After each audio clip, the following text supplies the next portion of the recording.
Sarong bagong mundag na babayeng umboy ang basang nasa ng pigwalat sa luwas kan sarong tindahan sa San Vicente Canaaman, Camarines Sur, alas 9 nin aga kan nakaaging Sabado, Enero 11. Sigun kay Police Captain Bernie Undisimo, ang hepe kan Canaaman Municipal Police Station, na diskubre ang umboy kan residenteng si Charlie Mindano, na tulos mo na nag-turnover kan umboy sa indang hipatura kaiba si punong barangay Angelito Moises. Dugang pa kan hepe, healthy baby mananumboy asin daimon ninda nahilinganin lugod sa lawas. Posible man daang tulong oras pa man sa naining namundag kan iwalat sa lugar. Tulos man ninda ining pigdara sa Municipal Health Office Birthing Clinic para sa medikal na atensyon.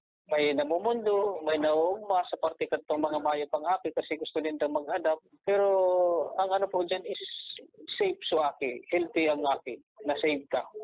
Padagos pa ang pagigibong investigasyon kan hepatura nga ni masusugan magurang kan umboy na posibleng maatubang man sa magkakanigong kaso.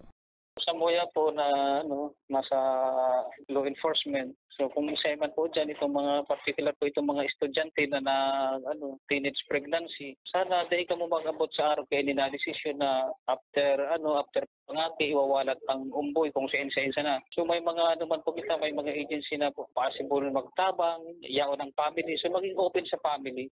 Mientras tanto, nakatalaan na idara sa National Authority for Child Care ang nasabing umboy. Para sa mga baratang tatak Bicol, Regine Boy.